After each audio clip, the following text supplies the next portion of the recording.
Folks, welcome to an episode of what I'm choosing to call Work in Progress, where I take a recipe that I didn't really know what I was doing and try to rework it to see if we can get somewhere better. Better meaning an improvement upon dissatisfactions of the first experimental round. This second experimental round will not guarantee a perfect recipe, but rather just seeing what we can do to make our dissatisfactions a little bit more satisfying. In this episode, we will be working on our olive oil coconut banana cake that we did in our week plus food diary.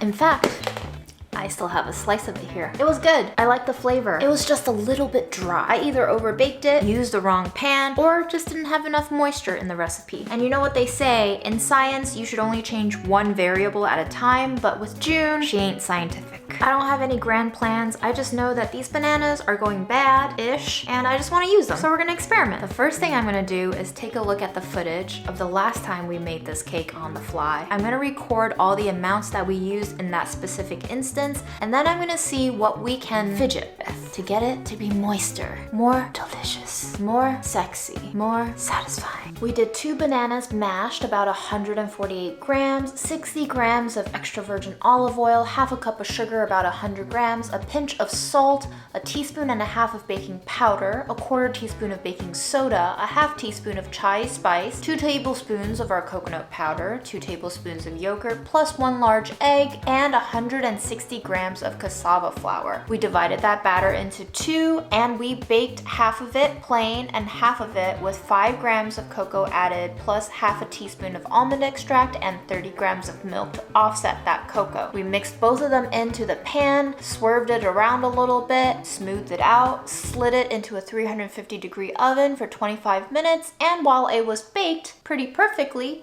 it was also dry. So I think in terms of what we can do to make it better, we can possibly increase either the yogurt, the bananas, or decrease the cassava. Those are basically our leading suspects. But right off the bat, I've decided that we are not using this shallow pan that conducts heat super well, because what this does is give you extra surface area for extra moisture to evaporate extra quickly. So in order to have a moist cake, we're gonna have to go more contained, smaller. We can either go deeper by using a cake pan that allows you more depth so that the batter sits more closely in on each other, or we can go the muffin route where we just make little tiny ones, bake them, the center stays a little bit gooey, and the outside gets a little bit golden brown. Either way, we're gonna have to play with that baking time, because last time I did 25 minutes and that was way too long. I think it's time to review some footage. Write down a recipe for our non-recipe. About a quarter cup of olive oil, 60 grams. Isn't it weird how the world works sometimes? In terms of working with what we've got, I do have these 2 black bananas plus 1 banana that grandma gave me because she doesn't like bananas because they make her poop weird. TMI, but you know, normalize pooping. Everybody does it. We can't escape it. And the sooner you can poop in front of your partner, the sooner your love can develop into a deeper level. So I think I'm definitely gonna use 3 bananas this time instead of 2. And we're going to keep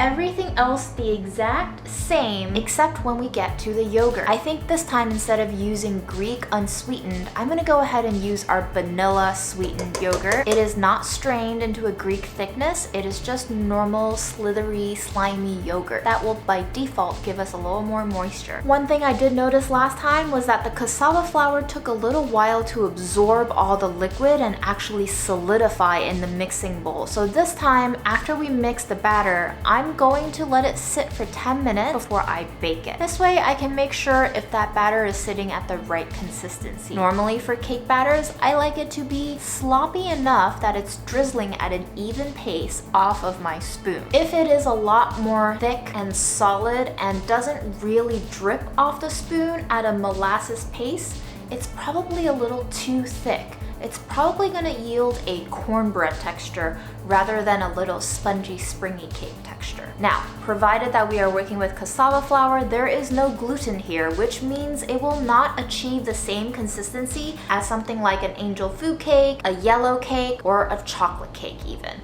However, it just means that we're gonna end up with a slightly denser, moister, hopefully, and chewier cake. Cassava is known for its bouncy texture. Its extremely sticky, starchy qualities make it perfect for things like bubble tea tapioca pearls. So my goal here is not to mimic any other type of cake. It is to celebrate the cassava flour as an ingredient. Now, let's rewrite this recipe, shall we? A few other edits I'd like to make here is doubling our cocoa in that half-size batter because I felt like the chocolate flavor just wasn't quite strong enough. To offset that, and also because I don't have any more milk on hand, we're gonna use some sweetened condensed milk in place of that whole milk. This will not only provide moisture to offset the cocoa, it'll also provide us with extra fat and extra sugar. For our new and improved recipe, hopefully, we will be using 3 bananas mashed until totally creamy. We're gonna drizzle in 1/4 cup, aka 60 grams of extra virgin olive oil, plus 1/2 cup of granulated sugar and a pinch of salt. We're gonna go in with 1.5 teaspoons of baking powder, 1/4 teaspoon of baking soda, and 1/2 teaspoon of the baking spice of your choice. I ran out of my chai spice, so I'm gonna go in with this cardamom carob lavender powder that I have. You can use cinnamon, whatever you want. Pumpkin pie spice is also great. Next up, we got 2 tablespoons each of our coconut powder and our yogurt. We're going to whip in 1 egg until it's nice and incorporated, and we'll go in and fold the cassava. As I mentioned before, we're gonna let this batter sit for 10 minutes just to see how it solidifies, and if we need to loosen it with more yogurt, then we shall. For cake batter consistency, it should always be whiskable with a whisk. You shouldn't need a spatula to drag it through the batter. If it's too thick for a whisk to go through, it's probably too thick as a cake. But then again, what is cake? The best thing about making gluten-free cakes is you don't have to worry about overbeating it most of the time because there's no gluten to develop here. You won't toughen anything. Number 1 tip I have for you if you are gluten-free and you love baked goods is you should let your batter or dough rest. This gives those dries a chance to hydrate so that you don't end up with, you know, fluffy tasting gluten-free baked goods. Fluffy is just a nicer way of saying it's dry as fuck. Apparently some of you don't like my potty mouth. I guess if you're gonna keep watching these videos, you gotta deal with that, huh? That's the best and worst part of being an adult though. You have to make your own choices. And then you have to deal with the consequences. Exciting. I really wanted muffins, but my heart is saying this is the best way to go. Easiest cleanup, cleanest slices. Doesn't take as long as a bread loaf pan to bake. We get some nice even crust going. As I previously controversially put forth, butter is the best lubricant for baking. If you disagree, you're welcome to use something else. It's just fat. As always, we're gonna taste the batter just to check for some seasoning and sweetness, see if we need more spices. Definitely stronger on the banana flavor this round. 10 minutes have passed. It looks pretty good. It tastes pretty good, but I think I'm gonna go in with 2 more tablespoons of yogurt. This way, just a little added moisture for insurance and a little bit of a heightened banana sweetness. You're welcome for the free ASMR. My Venmo is thank 9 stars. If you're feeling generous and you would like more ASMR, let me know. Feeling pretty good about this texture. It's basically looking like a cornbread mixture, and I think we'll be okay because we're not baking it in the skillet, so we'll have a little less time on the bake and a little less surface area, meaning more moisture. I'm going to place half of this batter into our buttered cake pan. I'm going to turn on the oven to 350, and then I'm going to mix in our cocoa powder, almond extract, and our condensed milk into the remaining half of the batter. A little more than 30 grams of the condensed milk went in, so we're just gonna fumble with the recipe. It's fine, extra sweetness. So that brings us to 13 grams of cocoa plus 48 grams of condensed milk. And make sure it's the sweetened variety, please, not just evaporated milk. It's so good if you've never tried it on pancakes, toast, waffles, burgers. I don't know, man. Just try it. Oh, that almond flavor smells so good. Vanilla, overrated.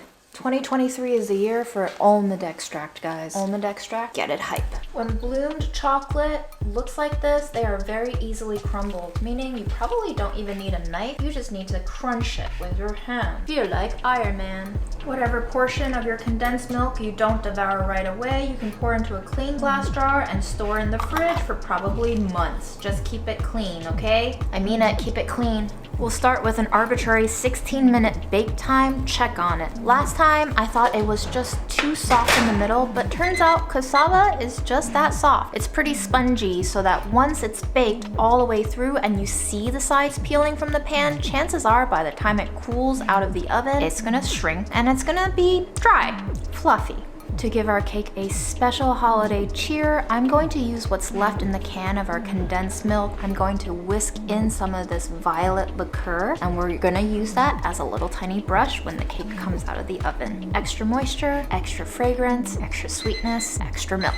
I took it out. I think we are like 80% there. I added about 6 minutes more to our timer, put the cake back in. It just seemed like it was set perfectly on the outside, but the inside still needed a little bit more time. So hopefully we're not gonna overbake it this time. Because the center is soft, but the outside is quite bouncy, I'm gonna pour most of our little liquid syrup right around the edges. Usually, the first telltale sign that your cake is baked is that the corners are pulling away from the pan. If you see that clear separation, that shrinkage happening, you're set. While our cake is cooling, I like to address a few misconceptions about baking. Number one, a lot of people just tell me that they're not good bakers. They usually tend to burn shit, or it just never comes out right. First of all, you need practice. Don't let once or twice or even 5 times discourage you. Try it again. Secondly, is your oven temperature calibrated? Meaning, if you say preheat to 350, is your oven actually at 350? I really recommend that you get an oven thermometer, place it inside on the middle rack, and see if it tells you exactly what that temperature is, if it corresponds to what's reading on your oven display. Number 2, use the proper baking vessels. If you use dark, non-stick coated pans, they tend to stick, they tend to burn, they tend to warp, and they tend to not bake evenly. I really recommend you go with old school aluminum, uncoated, or if you go with coated, go with a heavy duty feeling one. Don't go with the light ones, they just don't cook very well. So if you end up burning something on the bottom and it's black, but the middle is still raw, chances are your oven is running too hot and or your baking vessel is just too cheap. Part of why I really wanted to do this episode was to show you guys that even if your first time doesn't come out perfect, your second time might come out better, and you might as well just keep experimenting, because what else is there to life? Hopefully it comes out better every time you do it. Hopefully you learn something every time. And if you don't, life just sucks sometimes. It's not you, it's fine. Last year, my therapist told me to try to befriend my anxiety. And then I decided, why not befriend my depression and my grief too? And now I'm starting to wonder if it would help me to befriend my failures as well. I think it might change my life. I don't know. Let's give it a try. It is very moist. It is almost like a brownie. So I guess if you like brownies, you will like this. This is almost like a bread pudding in texture. Very dense, very moist, and very chewy. I bet you if you added more chocolate to this, it will make a pretty gosh darn good brownie. Did you feel like this tasted like a brownie? No. Really? Tastes like a brownie to me. Compared with our first one, which is very crumbly, they're drastically different creatures. If you make this, drop me a comment down below. Let me know if you liked it. Thank you for coming to my TED Talk. And just try again without judgment. See you next time.